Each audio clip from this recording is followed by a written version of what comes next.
Bonjour. Euh, je suis honoré encore une fois de me tenir devant vous pour vous partager la parole de Dieu.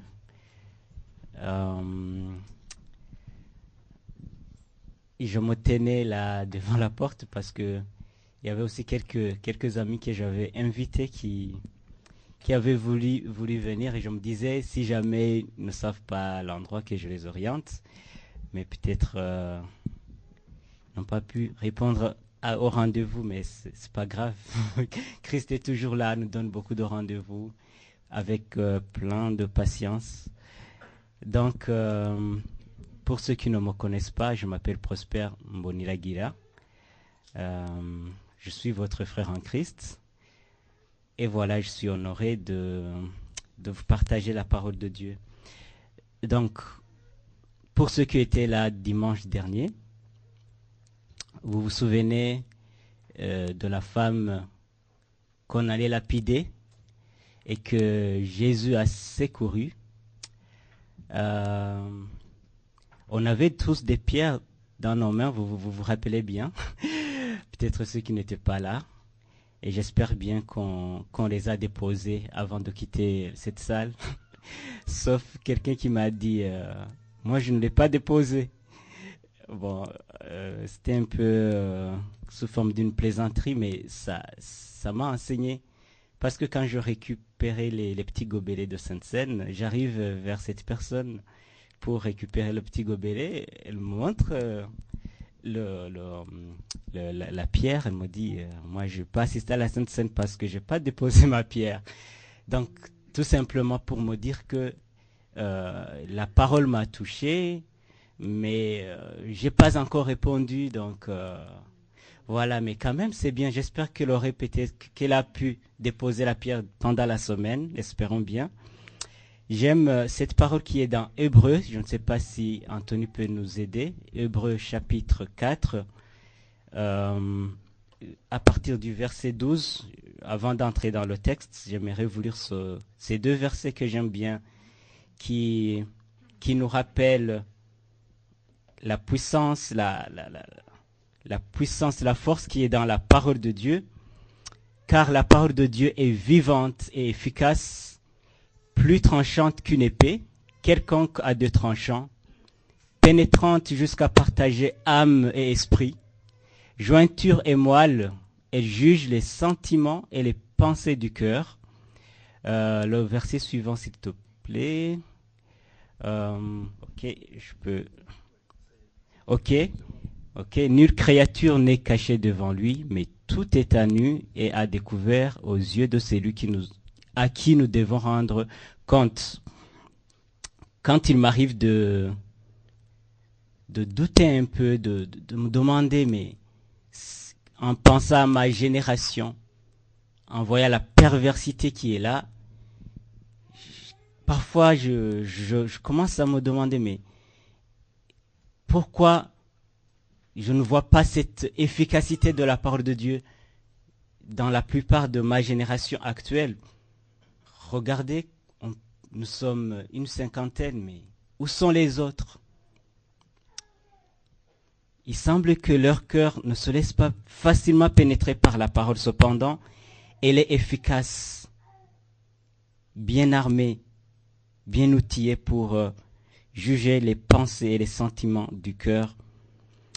Je pense même que ça fait partie de la raison qui empêche à certains de venir écouter, parce que c'est comme si la parole va les juger.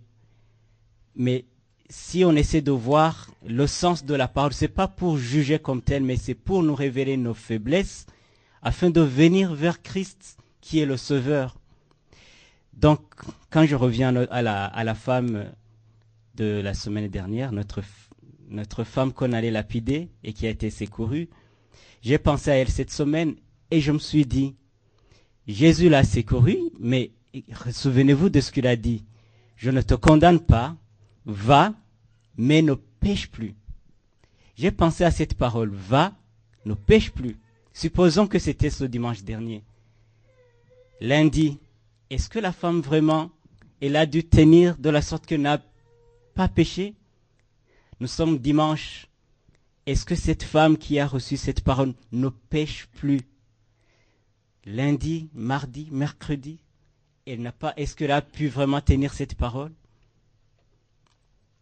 Certainement, si elle est sincère, elle devait se poser cette question.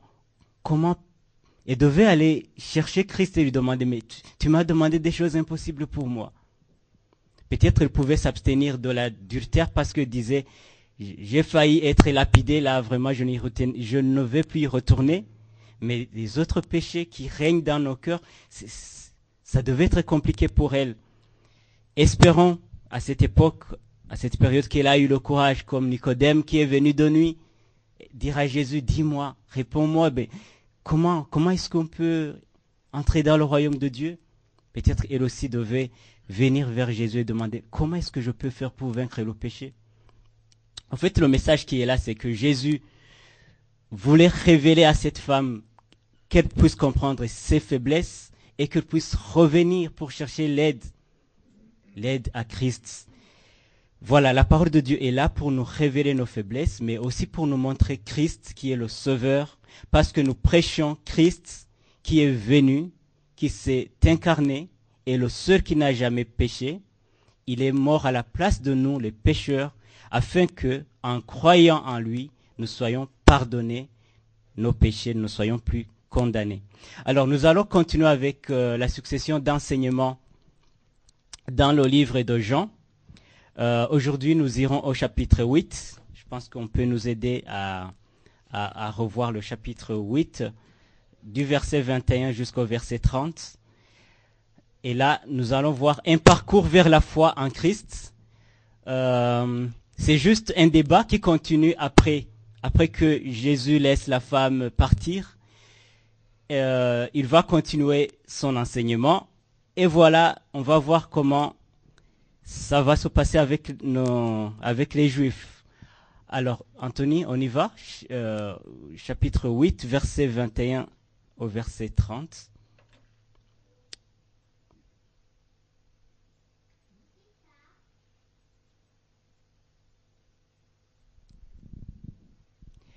Ok, Jésus leur dit encore, je m'en vais et vous me chercherez et vous mourrez dans votre péché. Vous ne pouvez venir où je vais. Sur quoi les Juifs dirent, ok, il faut que je remette. Et vous qui avez des Bibles dans vos mains, on peut continuer avec nos Bibles. Alors, donc, Jésus leur dit encore, je m'en vais et vous me chercherez et vous mourrez dans votre péché. Vous ne pouvez venir où je vais. Sur quoi les Juifs dirent, se tuera-t-il lui-même, puisqu'il dit, vous ne pouvez venir où je vais. Et il leur dit, vous êtes d'en bas, moi je suis d'en haut. Vous êtes de ce monde, moi je ne suis pas de ce monde. C'est pourquoi je vous ai dit que vous mourrez dans vos péchés, car si vous ne croyez pas ce que je suis, vous mourrez dans vos péchés. Qui es-tu? Lui dirent-ils. Jésus leur répondit, ce que je vous dis dès le commencement. J'ai beaucoup de choses à dire de vous et à juger en vous, mais celui qui m'a envoyé est vrai. Et ce que j'ai entendu de lui, je le dis au monde. Ils ne comprirent point qu'il leur parlait du Père. Jésus donc leur dit, quand vous aurez élevé le Fils de l'homme, alors vous connaîtrez ce que je suis, et que je ne fais rien de moi-même, mais que je parle selon ce que le Père m'a enseigné. Celui qui m'a envoyé est avec moi, et il ne m'a pas laissé seul, parce que je fais toujours ce qui lui est agréable. Comme Jésus parlait ainsi, plusieurs crurent en lui. Amen. Vous est-il arrivé d'apporter de l'aide à quelqu'un que vous aimez et qui refuse votre aide? Vous est-il arrivé d'apporter à manger, à boire à quelqu'un que vous aimez, qui est mourant de faim et de soif, et à votre surprise, qui refuse votre aide? Quel sentiment cela a-t-il produit en vous? Si ça ne vous est jamais arrivé, essayez de penser à quelqu'un qui a vécu cette situation, comment il aurait vécu ça. Il y a environ 2 semaines, quelqu'un m'a raconté une histoire dont elle est témoin oculaire. Ils étaient à l'église comme nous aujourd'hui. Et voilà une jeune fille qui chantait. Elle a eu un malaise. Et les autres étaient très inquiets. Ils l'ont amenée à l'hôpital directement. Et le médecin qui l'examine trouve qu'il dit mais votre fille n'est qu'une maladie, c'est juste l'hypoglycémie. Elle a oublié de manger, je ne sais pas. Là, certainement que c'était plus facile de trouver, comme le problème était trouvé, c'était aussi facile de trouver la solution. En hypoglycémie, c'est juste une boisson sucrée avec un peu de nourriture et c'est fini. On donne de quoi manger à la fille. Elle était remplie de force, elle retourne à l'église. Voilà, mais et si, pensez à cette fille si jamais elle allait refuser cette aide. Ceux qui l'avaient accompagnée allaient être très surpris, même très choqués. Mais pour cette illustration, cet exemple, on voit que ceux qui ont accompagné cette fille, c'est comme si ils lui ont apporté un salut, pas bien sûr un salut éternel, mais un salut nécessaire pour quelqu'un qui meurt de faim et de soif. Si jamais la fille allait refuser cette nourriture, soit elle allait tomber en coma, peut-être même ça allait être plus grave, ou bien ceux qui l'avaient accompagnée allaient dire, finalement notre jeune fille, elle est plus malade, plus qu'on ne le pensait. Mais de toute façon, l'illustration veut nous montrer combien on peut être choqué si on cherche à aider quelqu'un et qui refuse notre aide. C'est un peu semblable à ce qui se passe dans ce passage que nous allons voir. Jésus aime les Juifs. Il voit qu'ils sont dans une situation dangereuse, qu'ils ne peuvent se sauver. Il leur lance un appel à croire en lui, mais ces derniers manifestent une opposition.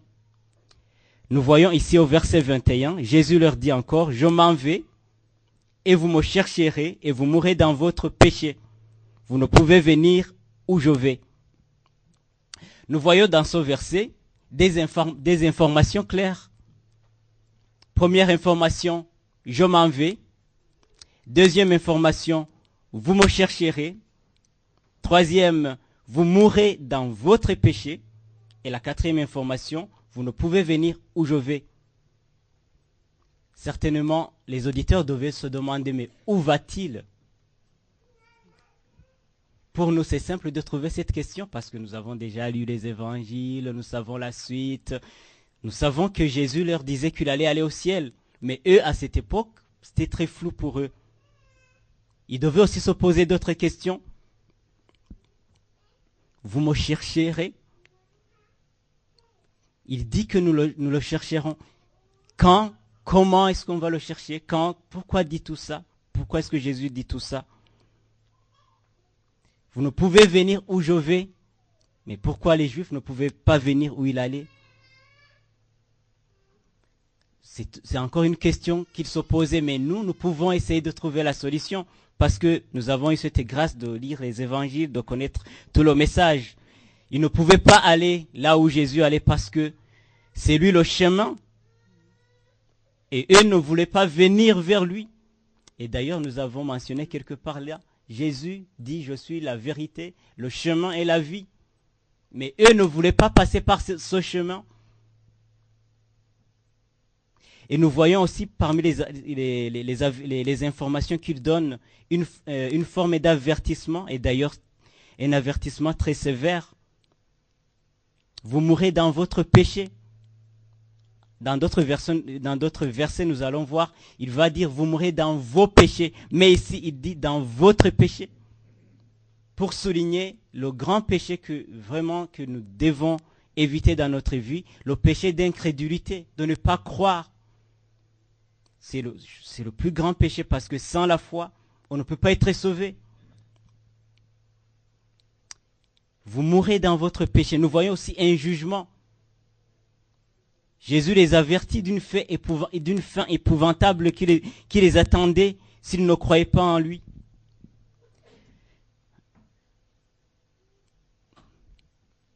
ça peut me rappeler aussi d'autres versets. Vous savez, les Écritures expliquent les Écritures. Ça peut me rappeler les versets que nous trouvons dans Proverbes chapitre 1, du verset 24 au verset 33, qui va essayer d'expliquer vraiment ce contexte où Jésus leur dit, vous me chercherez, vous ne me trouverez pas.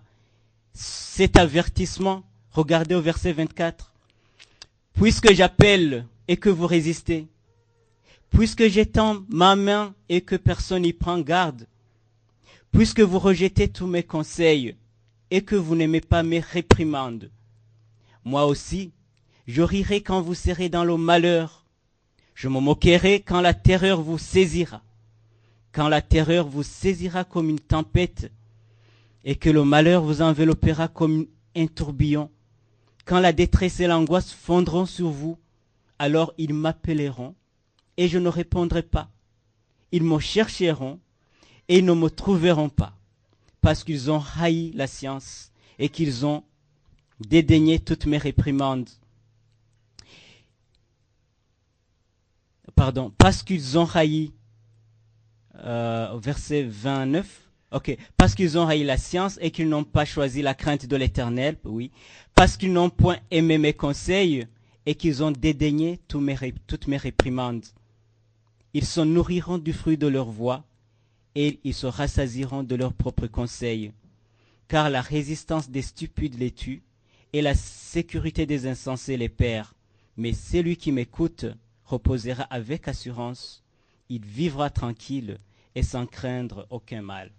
Vous voyez, c'est un avertissement vraiment très sévère. Ces versets nous montrent combien le jugement de Dieu est très sévère envers tous ceux qui refusent cet appel à croire en son Fils Jésus-Christ, le Sauveur qu'il nous a envoyé. Jésus leur donne des informations, les avertit, mais quand même, on va voir comment le débat va continuer à avancer. Au verset 22, sur quoi les Juifs dirent, se tuera-t-il lui-même, puisqu'il dit, vous ne pouvez venir où je vais.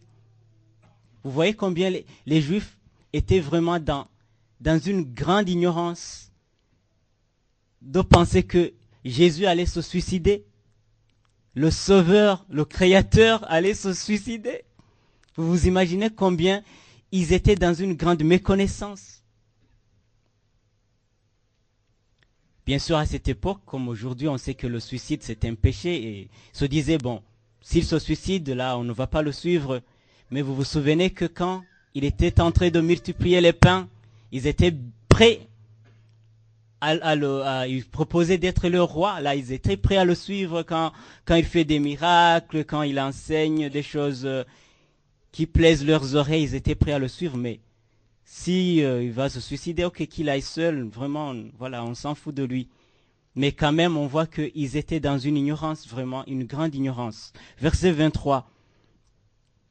Il leur dit, vous êtes d'en bas, moi je suis d'en haut.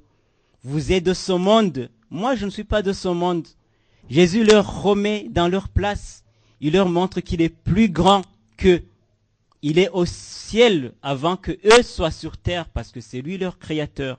Il est éternel. Eux sont éphémères.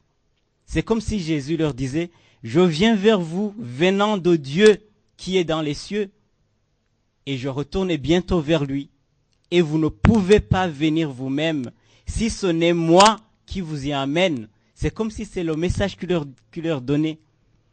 Et on peut se rappeler facilement du chapitre 4 à l'acte des apôtres, quand Pierre témoignait de Jésus, il disait, acte 4, chapitre 4, verset 12, il disait, il n'y a de salut en aucun autre, car il n'y a sous le ciel aucun autre nom qui ait été donné parmi les hommes par lequel nous devions être sauvés.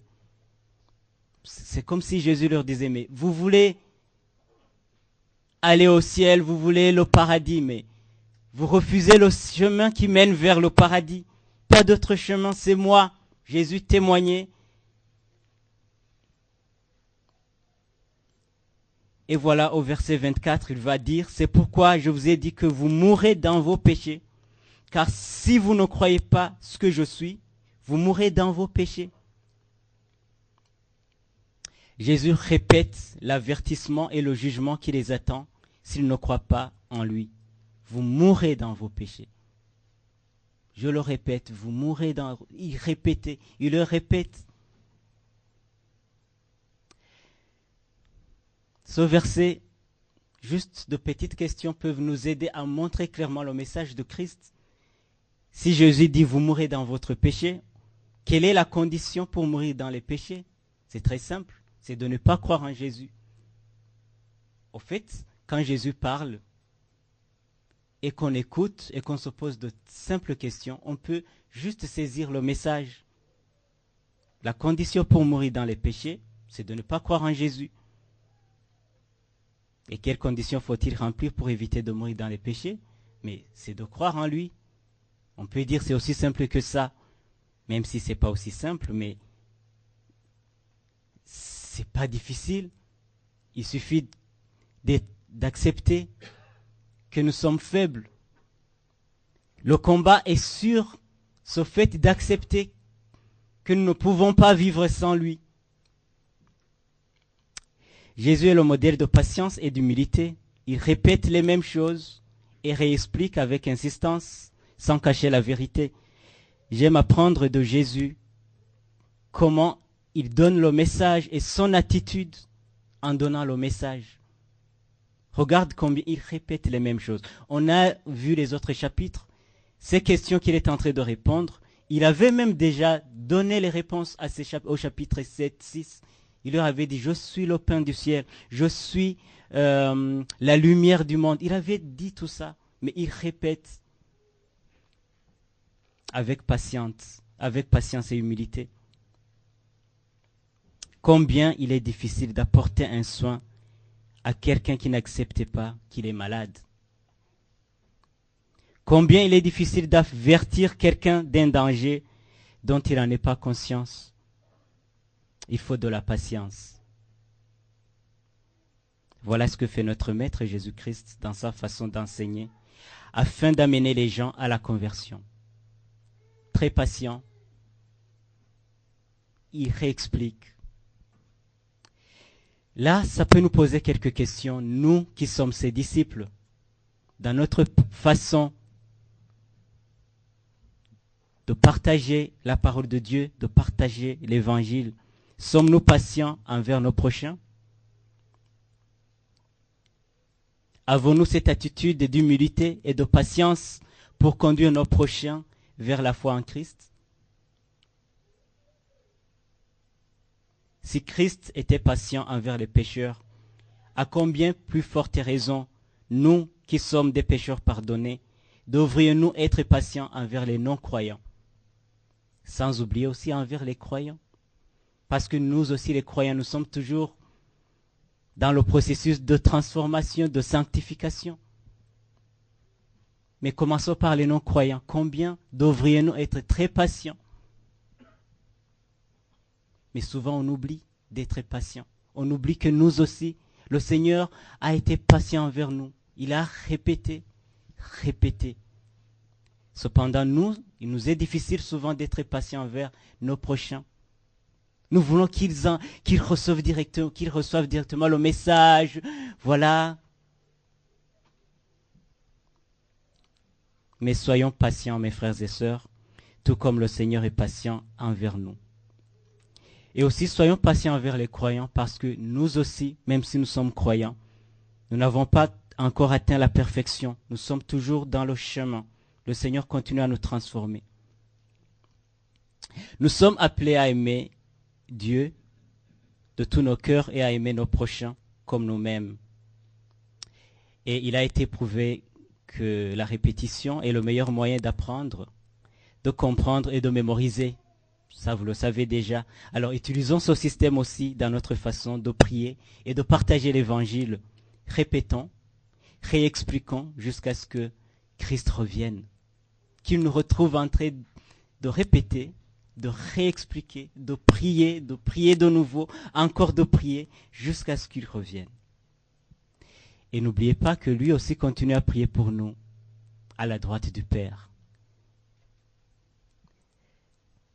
Avez-vous déjà rencontré des gens qui disent « Moi, je ne me répète pas 2 fois. Va demander à ceux qui me connaissent. Je ne me répète pas 2 fois, j'ai déjà dit. C'est quelqu'un qui vient de te dire quelque chose, tu lui demandes, pardon, j'ai pas bien compris. Moi, je ne me répète pas 2 fois. Va demander à ceux qui me connaissent. Bon. Ne soyons pas comme ça. Soyons des gens qui répètent. Parce que le Seigneur ne cesse de répéter envers nous. De répéter tant de choses envers nous avec patience. Verset 25. Qui es-tu? Lui dirent-ils. Écoutez, il lui demande toujours les mêmes questions. Qui es-tu encore une fois? Jésus leur répondit, ce que je vous dis dès le commencement. Voyons combien Jésus toujours garde le calme. Il est posé, il leur répond avec douceur, calmement. Sinon, il allait même se mettre en colère et dire, mais vos oreilles n'entendent pas ou bien? Mais il est toujours calme, répète la même chose, ce que je vous ai dit. Voilà, toujours notre maître, vraiment, son attitude. Il est le messager, mais l'attitude aussi du messager est très importante. Quelque part, quelques années, je suivais quelques prédicateurs qui disaient « Entendez ce que je dis et ne regardez pas ce que je fais. » Ça c'est pas le message de Christ, mes frères et sœurs. Donc, ils étaient prêts à être des messagers, mais l'attitude de Christ il ne voulait pas adopter cette attitude. Et il nous enseignait, écoutez ce que je dis et ne regardez pas ce que je fais. Je ne sais pas si vous avez rencontré de tels prédicateurs. Moi, je les ai rencontrés. Et d'ailleurs, c'est eux qui m'avaient éduqué mes premières années quand j'étais encore tout petit. Et à un certain temps, je voyais que ça n'avance pas. Verset 26. J'ai beaucoup de choses à dire de vous et à juger en vous. Mais celui qui m'a envoyé est vrai. Et ce que j'ai entendu de lui, je le dis au monde. C'est intéressant de voir combien Jésus ne veut pas tarder sur les péchés de ses auditeurs, quoiqu'ils les connaissent tous. Il se focalise plutôt à leur parler de lui-même et du Père qui lui a envoyé. C'est vraiment très important. Regarde cette stratégie. J'ai beaucoup de choses à dire de vous et à juger en vous. Jésus connaissait tous ses auditeurs. Il les connaissait. Il pouvait dire, toi monsieur, qui me demande toujours des questions. Hier, qu'est-ce que tu as fait? Je t'ai vu ce que tu as fait. Hier, c'est un exemple. Toi, monsieur, hier, tu as couché avec la femme d'une autre personne.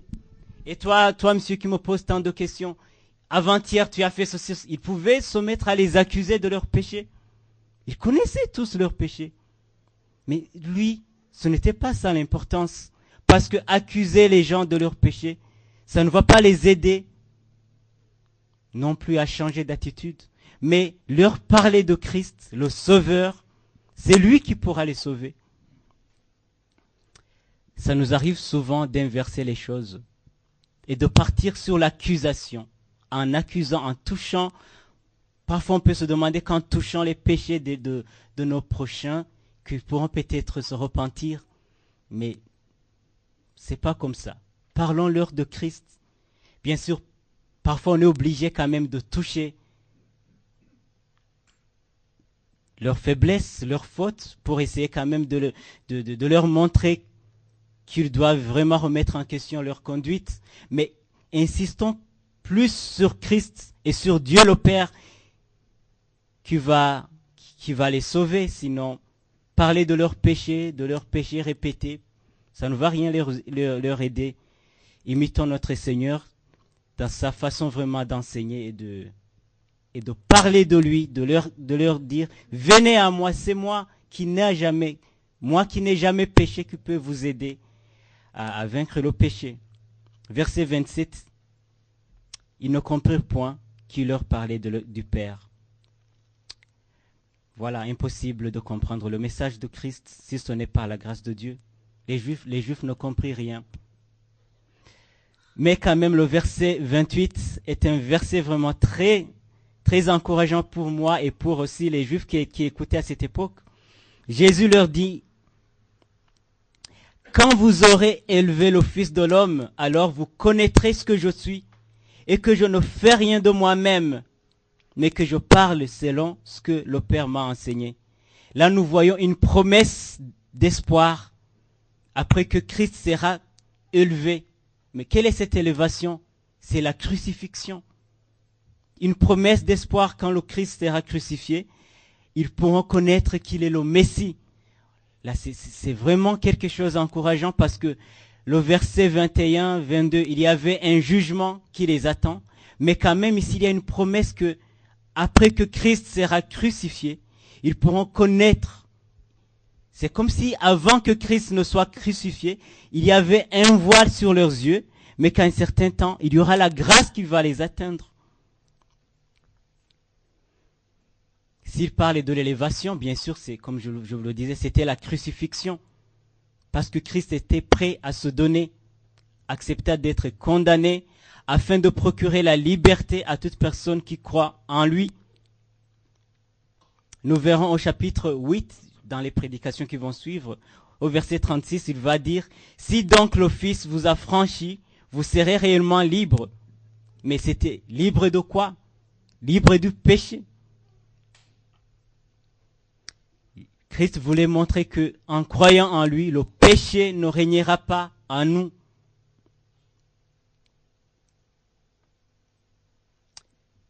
Avons-nous eu la grâce d'expérimenter cette promesse qui émane de la crucifixion du Christ? Chacun peut réfléchir et essayer de penser à sa vie. Avons-nous eu la grâce d'expérimenter vraiment cette promesse qui émane de la crucifixion du Christ? Avons-nous connu que Christ est le Messie? Sommes-nous libres ou nous sommes encore dans les ténèbres? En tout cas, c'est très rassurant pour nous que le fait que Christ a été crucifié, a été condamné, il y a la promesse d'être libre en lui.